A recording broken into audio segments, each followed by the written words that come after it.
Boa noite, né, a todos e a todas. Meu nome é Genivaldo Francisco, eu sou de Pernambuco, Recife, Pernambuco. Eu sou agente redutor de danos desde 2004, aqui na política de saúde mental do município. Trabalho diretamente com a população em situação de rua. Sou fundador do projeto Fábrica Fazendo Arte, que é uma instituição que trabalha com população em situação de rua, tendo a arte e a educação como meio de inclusão social, então a gente utiliza a arte. E hoje, né, na gestão pública, eu estou supervisor das equipes do consultório de rua, né, que é uma política da saúde mental, que foi implantada pelo governo federal em 2010. Em 2012, virou consultório na rua. E também atuo no consultório na rua, onde eu sou coordenador no município de Camaragibe, que é um município que tem aqui em Recife. Então, minha vida é toda voltada a trabalhar com a população em situação de rua. E aí, falar da população em situação de rua e falar da droga é você falar de algo muito pontual, né? Eu já começo dizendo uma coisa que eu sempre digo: nem todo morador de rua é usuário de droga, né?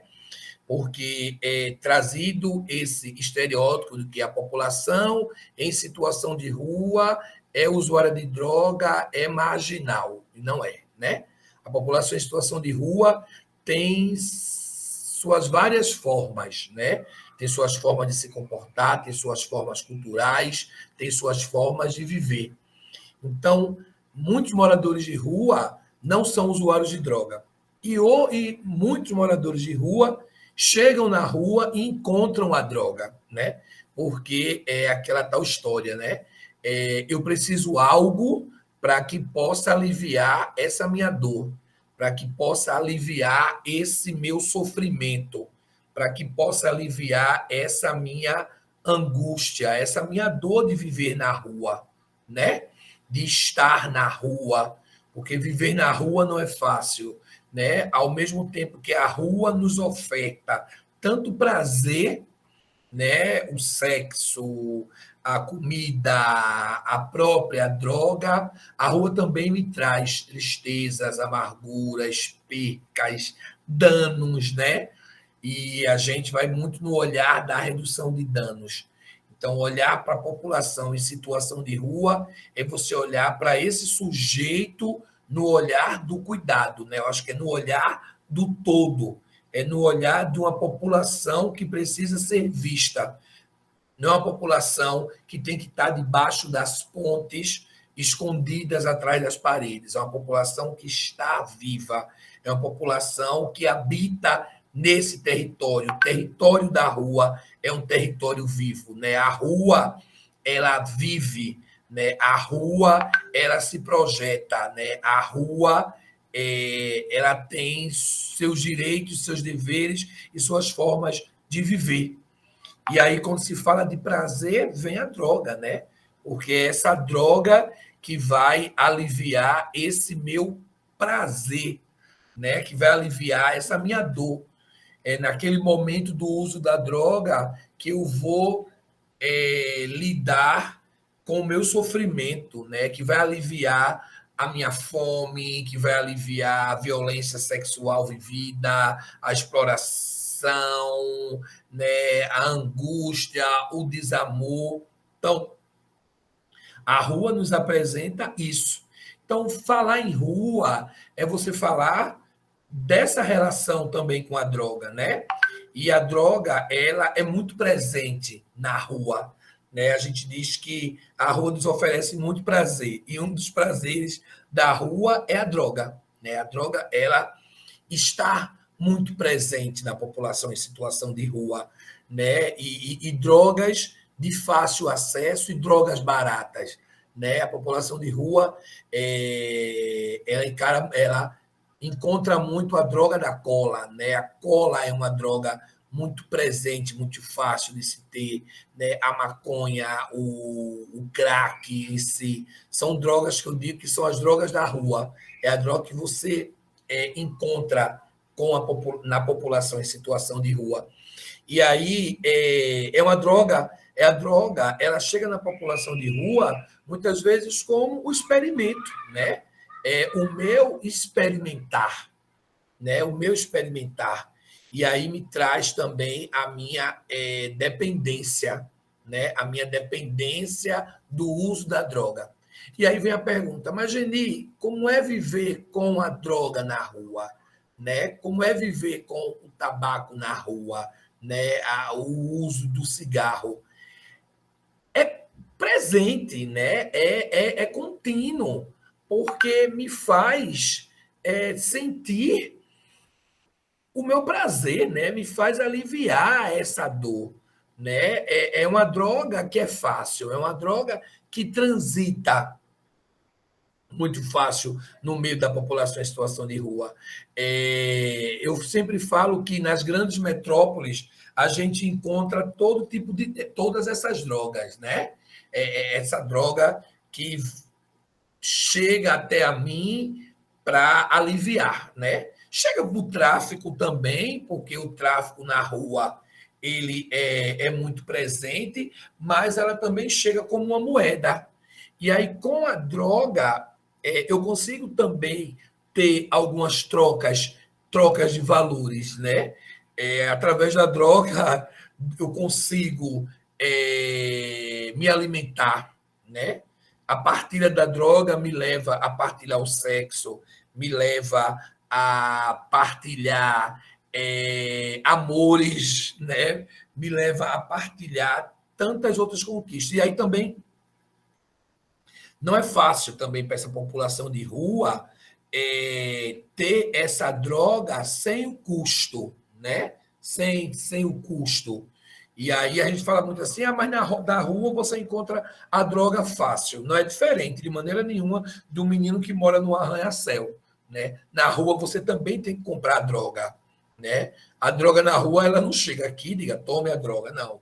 A droga, o cigarro, a droga você precisa comprar, né? Você precisa adquirir. E aí você precisa fazer os famosos corres, né? Para você ter a droga. E aí esses corres, na maioria das vezes, trabalhando, prestando serviço, ralando o dia todo para a noite eu poder consumir, eu comercializando, eu vendendo prazer para poder ter a droga, eu cometendo delitos, eu cometendo furto, porque a primeira vez ela chega tranquilo, né? A primeira vez ela chega muito fácil, ela chega com uma conquista, né? E depois que eu conquisto, eu trago essa droga para a minha vida. E aí me vem causando os danos e me causando todos os riscos que a rua pode me trazer, né? E aí, às vezes não, a redução de danos, em sua maioria das vezes, ela entra para isso. A redução de danos, ela entra para isso, né? Para reduzir esse risco dessa droga que começa pelo álcool, que aí entra pela cola, que chega na maconha e que chega até o crack, e aonde cada vez mais eu vou necessitando, né, desse uso. Eu tenho fatores incríveis assim, né, que eu sempre trago da minha relação da droga com a população em situação de rua, né? E que antes de eu chegar na rua para esse uso da droga, eu chego já na rua com essa dependência. A droga ela já vem comigo para a rua. Não é a rua que me apresenta a droga na maioria das vezes. Né? A droga já é me apresentada antes de eu chegar na rua. Eu tenho um caso de uma usuária chamada Rayane. Né? Ela não é mais viva. E eu atendi a ela num lugar chamado Pão do Limoeiro, em Recife, né? Que é um lugar de venda de prazer, né? As meninas As mulheres trans e as mulheres cis, elas vivem nesse lugar fazendo programas, a maioria, todas praticamente, para o uso da droga. Né? Não é uma cracolândia, porque em Recife a gente não tem cracolândia, né? A gente tem cena de uso, mas é nesse espaço onde vários serviços atendem, né? Vários programas atendem, mas elas estão nesse lugar, não é a venda do prazer para eu levar a grana para casa, para meu sustento, não, é para o meu uso, né? É para o meu consumo do crack. E aí, Rayane era uma menina, ela chegou na rua adolescente, e muito nos preocupava a relação de Rayane com a cola, né? Ela tinha uma relação muito forte, assim, de referência com a cola. E desconstruir isso com Rayane era muito complicado, porque eu lembro muito de uma fala que ela dizia a mim, que ela falava assim: eu comecei a cheirar cola com o meu primo dentro de casa. E aí meu primo botava para cheirar cola e para mexer no meu corpo, né? Era a forma que o primo encontrou ali de ofertar a ela a cola e da cola eu tirar o meu desejo, né? Eu tirar o que eu queria, que era o sexo. E aí Rayane, ela começou a se tornar dependente da cola. Então tudo para ela era sexo e cola, né? Para eu praticar o sexo, eu tinha que cheirar cola. E aí o primo começou a fazer esse movimento dentro da própria comunidade, né? Começou a trazer isso para dentro, né?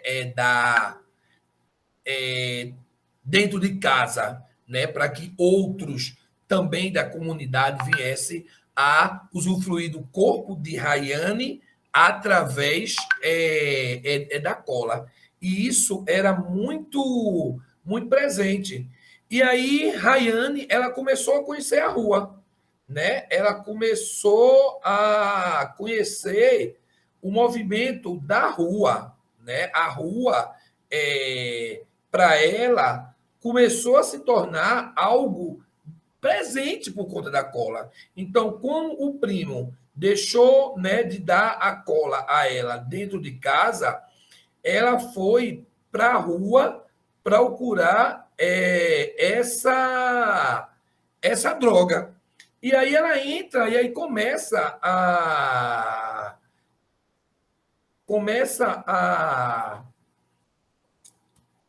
viver na rua dessa maneira. Então, o desejo de ir para casa não existe mais, né? Todo mundo, né, já tinha usado e abusado de Rayane, e ela chega nessa situação da própria dependência da cola. E aí ela começou depois a usar o crack. Mas o crack era uma coisa muito. Não era uma coisa presente em Rayane como a cola. Né? A cola era muito mais. Se vocês terem uma ideia, ela dormia cheirando a garrafa de cola vazia. Né? Ela dormia na rua, mas dizia assim: eu preciso de uma garrafa. E a maioria das vezes a garrafa não tinha nada, a garrafa estava vazia, sem cola nenhuma, mas ela estava ali, né, cheirando a cola, né, porque já era um hábito de dormir com a garrafa. Então, Rayane, ela foi perdendo na rua os sonhos, ela foi perdendo na rua os desejos, né? E tudo estava muito focado ali na cola. Claro que Rayane, ela passou, a gente tentou vários tratamentos, né? O pessoal da assistência social, os consultórios de rua, os centros da juventude, mas a gente não conseguia, né? Foi pensar até uma internação compulsória para Rayane, que eu fui totalmente contra essa internação compulsória, foi algo que me doeu muito, porque terminou essa internação acontecendo mesmo contra a nossa vontade, né, que estava na linha de frente nesse cuidado com Rayane, e esse cuidado se dava na rua, porque a gente conseguia cuidar de Rayane na rua, né? Muito interessante isso. Rayane, ela não conseguia ficar dentro dos equipamentos. Então, ela não conseguia ficar dentro das unidades de acolhimento, ela não conseguia ficar dentro dos CAPSes, né?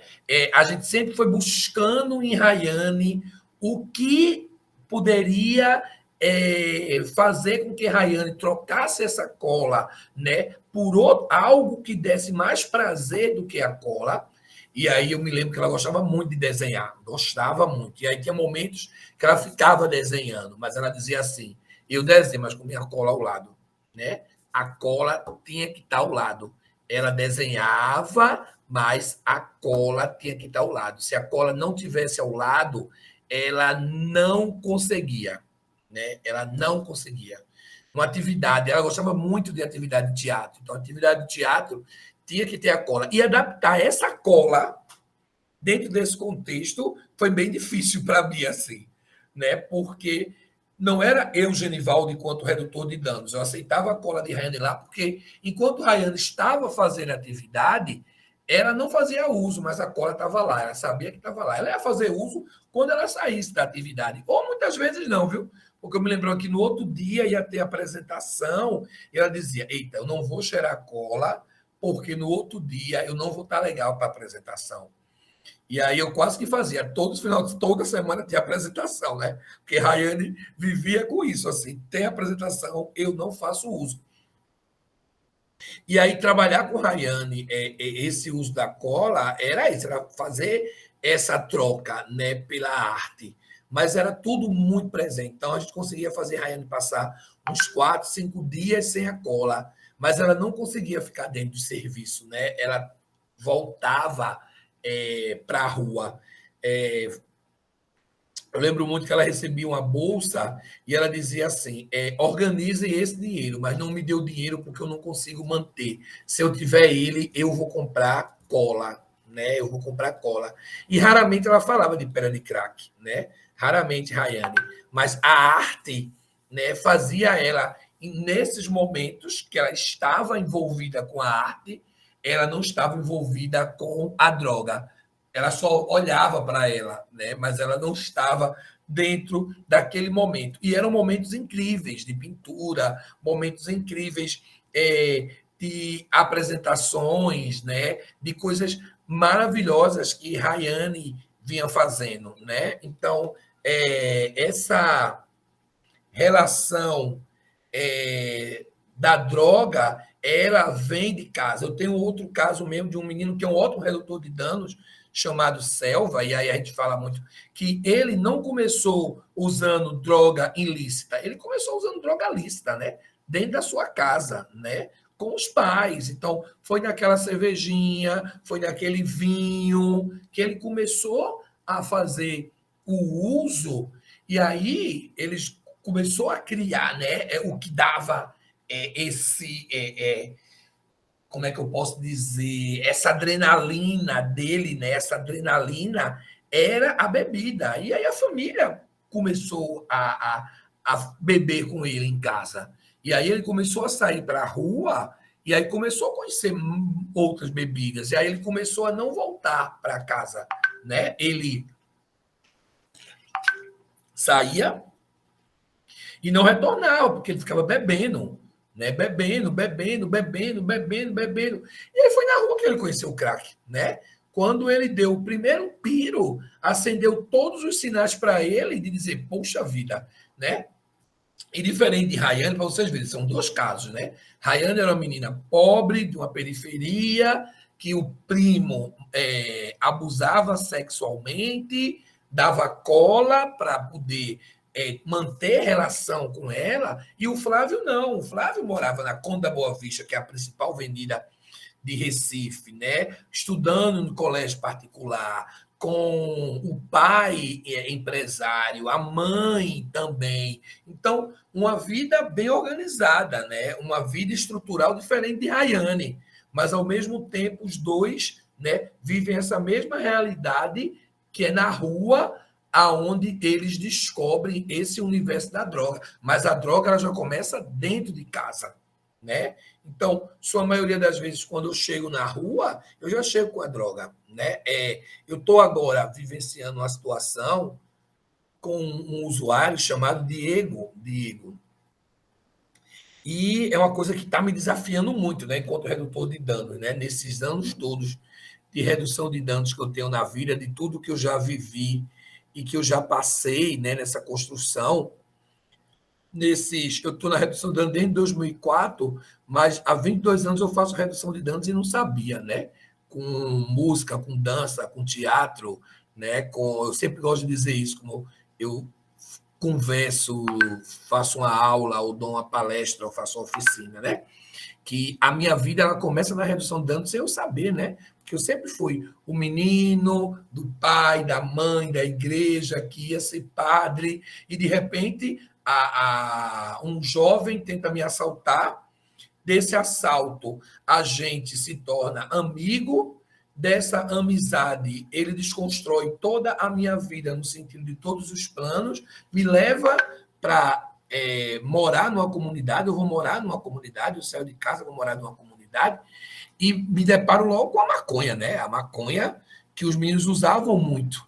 E aí eu via que a direção da escola, aonde eu queria desenvolver um trabalho de arte com esses meninos, né? Como arte educador, não permitia, porque assim, todos saíram daqui porque são maconheiros, né? Você imagina isso há 20 anos atrás, lá para o ano 2000, né? A cabeça das pessoas. E olha que não é há 20 anos atrás, né? Não é tão distante assim, né? O mundo já estava bem evoluído, mas você vê que os meninos não frequentavam a escola porque eram usuários de maconha, né? E isso tinha todo um preconceito. E aí eu fui trabalhando a arte como meio de reduzir esses danos causados, que eram danos causados, né? O dano de frequentar a sala de aula, o dano de ser visto pela comunidade como sujeito daquele território. Então, voltando para o caso desse menino, eu estou com um jovem atendendo na rua que eu me pergunto toda hora e todo tempo, meu Deus, o que fazer, né? Só que é um menino que veio de Osasco, São Paulo, e aos 12 anos ele conheceu a droga dentro de casa com o irmão, né?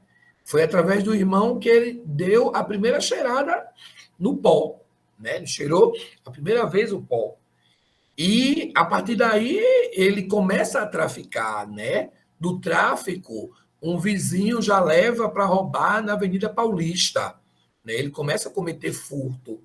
Aos 15 anos já conhece o sexo, e aí já conhece o sexo por conta do tráfico, né? Porque o tráfico já é, começa a usufruir, né, do prazer dele. E aí esse menino já vem para Recife, trazendo em sua mala já cocaína, né? Ele já chega para vir para Recife com cocaína. E aí ele tem um movimento de dependência muito forte, né? É uma coisa muito presente nele. E aí eu conversando com ele essa semana, porque aí ele já passou por vários serviços de CAPS, já passou por comunidade terapêutica, né? Já passou por centro POP e não consegue, né? Ele consegue se organizar, ele entra no processo de organização, mas depois ele desconstrói tudo isso, né? Ele parte para a rua, ele parte para o crack. E aí o que me chama muita atenção nele é o uso do cigarro, né? O uso do tabaco, que é uma coisa assim, né? Às vezes eu ficava pensando, meu Deus, será que quando ele fuma o cigarro diminui a ansiedade pelo uso, né, do crack, né? Ele substitui uma pela outra. E não é, né? É como ele está ansioso mesmo, o cigarro chega na vida dele para ver se dá uma aliviada, para ele não chegar ao teu crack. Mas a adrenalina, ele fuma um atrás do outro, né?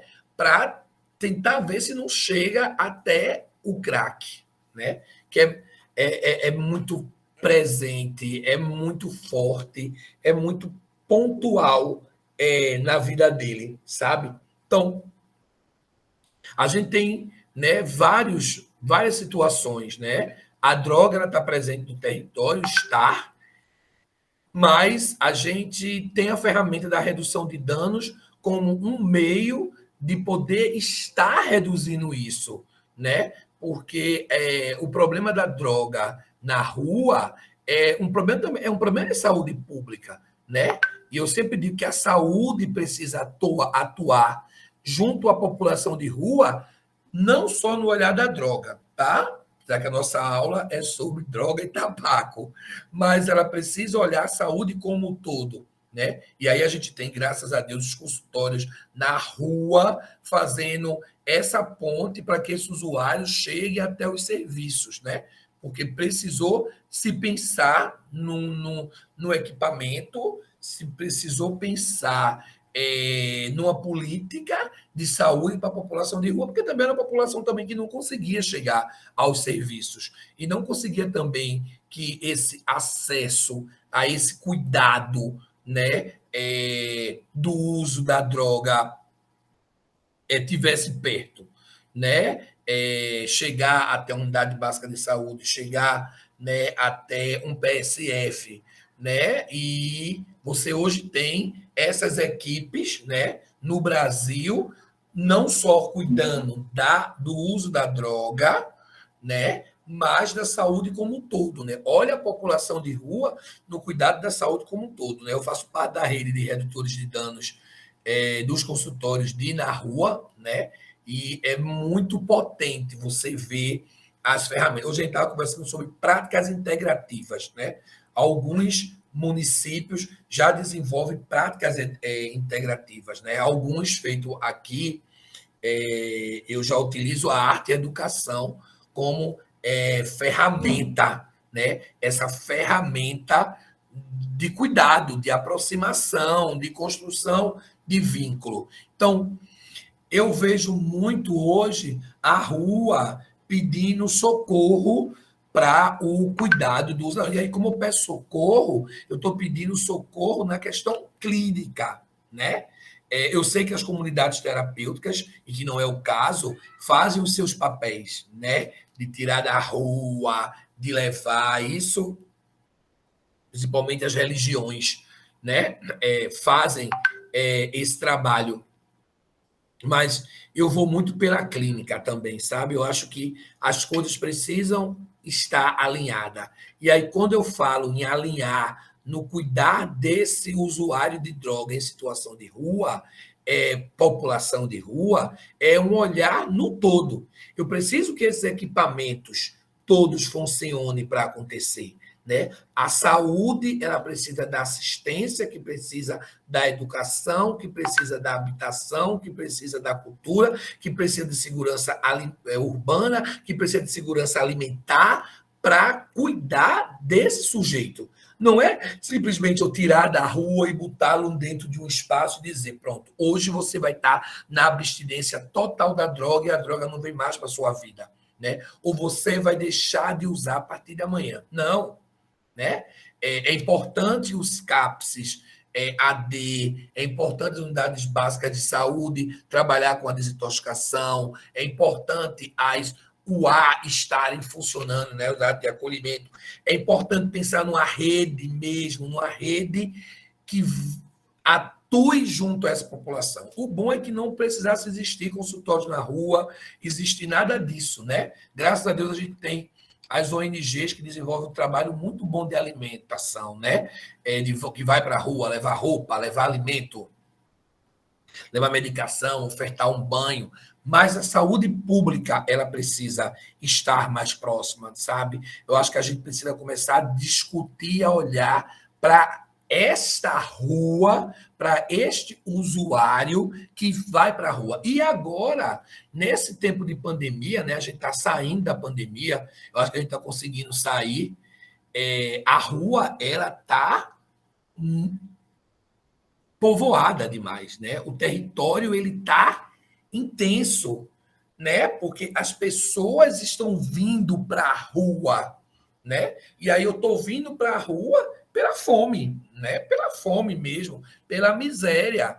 E aí eu termino entrando junto à população em situação de rua, que tem esses benefícios, né? Que são ofertados da alimentação, da roupa, do material higiênico.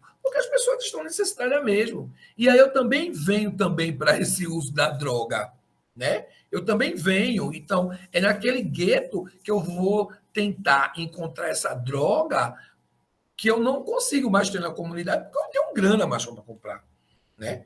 E aí a população de rua, ela tem esse acesso também porque ela faz os corres dela para ter. Então, o olhar para a rua é importante. O olhar da saúde mental é fundamental para esse olhar para a população em situação de rua, sabe? Para esse cuidado para essa população de rua. E aí eu não posso deixar de falar da redução de danos, né? Eu acho que o caminho é a redução de danos, né? Que não é a proibição, que não é o não, mas que é o me acolha, né? É o me acolha, não me julgue, me acolha. Como você me acolhe, você cuida, né? Eu falo que o profissional que vai trabalhar na rua, o educador social, o redutor de danos, né? O assistente social que hoje está indo para a rua, o psicólogo, né? Ele tem que ir muito com o coração, a mente aberta para lidar com todas essas situações que o uso da droga me traz na rua, né? E aí eu vou me deparar com várias situações, eu vou me deparar com vários casos e acasos, com várias idas e vindas, com vários encontros e desencontros que essa rua tem, né? E que essa rua me oferta. Mas eu vou ser a referência para esse sujeito. Eu tenho que pensar sempre que eu vou ser a referência, que eu vou ser a escuta, que eu vou ser o porta-voz de levar, que eu vou ser a porta de entrada dele para o serviço e para o tratamento.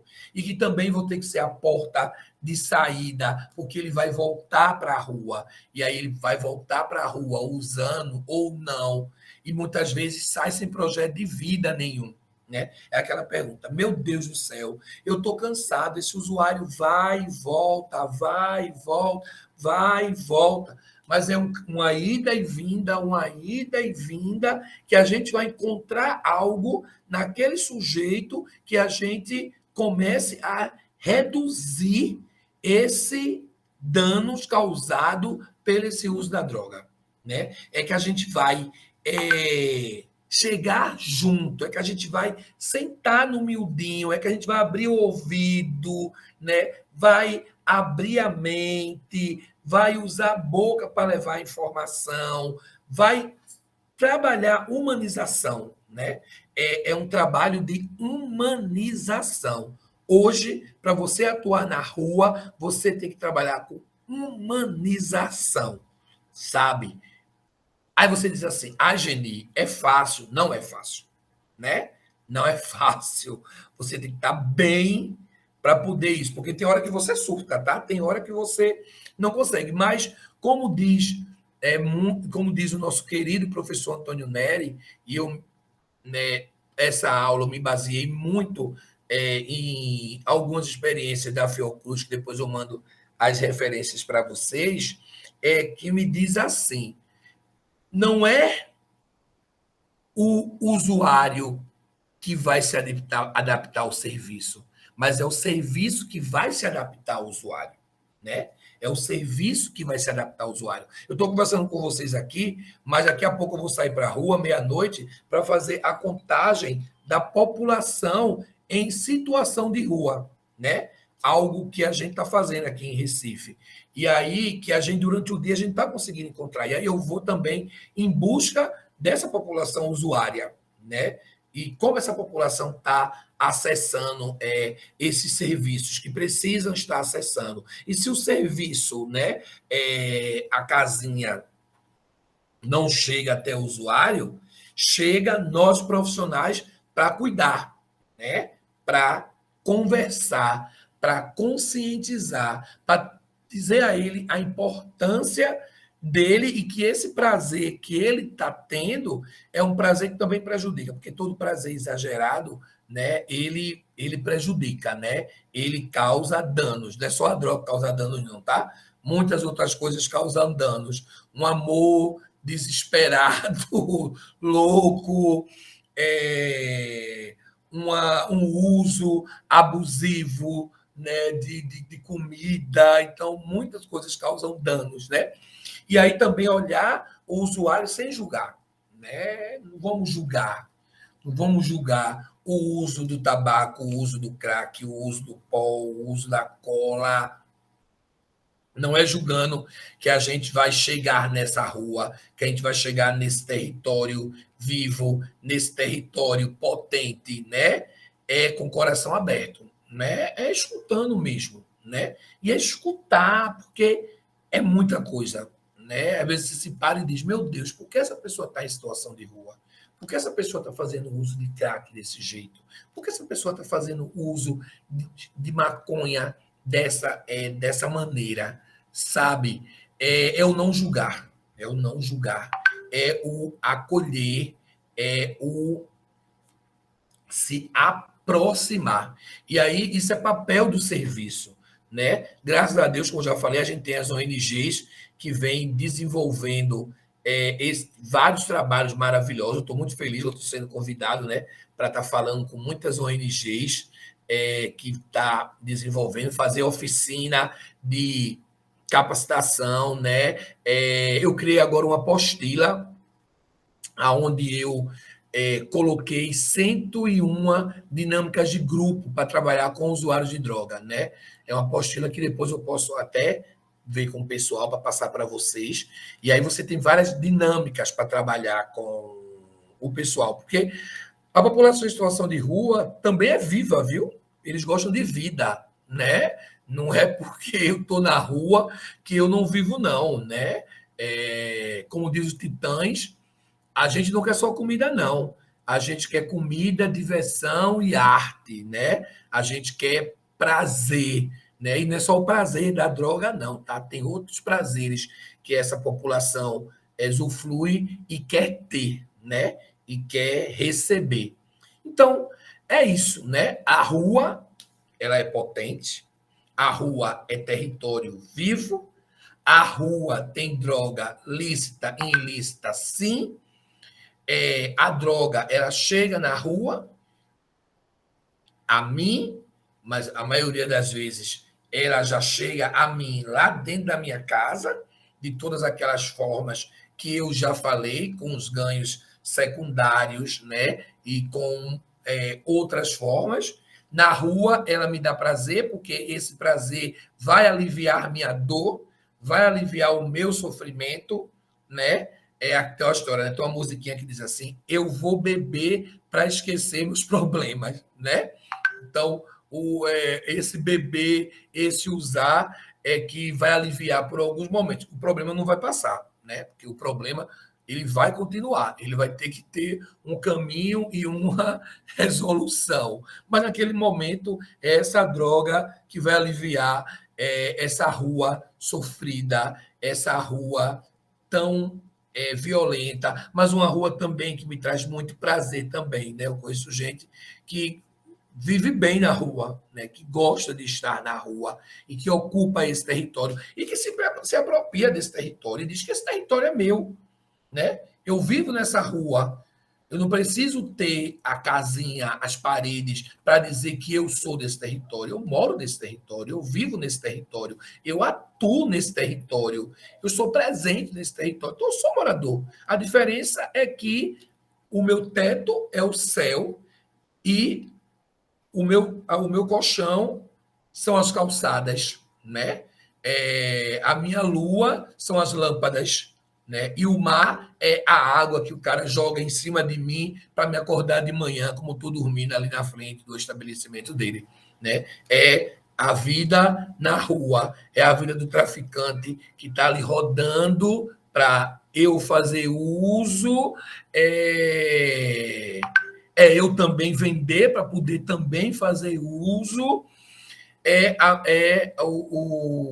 o meu território vivo, potente, mas que eu me organizo dele, tá bom? É isso, né, que eu queria trazer para vocês nessa minha fala, né, de população de rua no uso de droga e no uso do tabaco, e aí reforço mais uma vez que o uso do tabaco é muito presente na população em situação de rua, né? E aí a gente também precisa muito trabalhar isso com a população de rua, né? As prevenções e o risco desse uso abusivo, né? E que não deixa de ser uma droga, porque é uma droga, mas é uma droga lícita, é uma droga muito presente e é aquela droga que vai aliviar, né? Então é isso, gente. Queria agradecer o espaço, queria agradecer o convite. Eu tive alguns atropelos para poder gravar, né? Porque muito acostumado com live, com tudo, então aula gravada eu não consegui fazer, sempre é muito presencial, mas eu consegui. Espero que eu possa ter colaborado com vocês. Quero agradecer ao convite a todos, né? Espero ter contribuído com a minha experiência, com a minha vivência de rua, né? Eu sou redutor de danos, eu sou arte educador, eu sou da rua, eu vivo esta rua, né? É a rua aonde eu trabalho, é a rua aonde eu cuido, é a rua que me dá o meu sustento, mas é com gente, né? E é como eu digo, gente precisa de gente para ser gente. Então, enquanto eu for gente, eu vou continuar cuidando de gente, seja na periferia, seja nas comunidades e principalmente na rua. Muito obrigado. Quem quiser visitar o Recife, venha. As portas estão abertas. Quem quiser ter alguma dúvida, né, o pessoal vai colocar aí o meu e-mail e vai colocar o meu número de telefone. Estou sempre à disposição para conversar, para debater, para esclarecer, para fazer oficina, para estar junto, porque eu acho que é junto que a gente consegue fazer uma sociedade mais humana e melhor para todo mundo. Cheiro no coração, muito obrigado e até a próxima. Beijo. Gente precisa de gente para ser gente. Obrigado.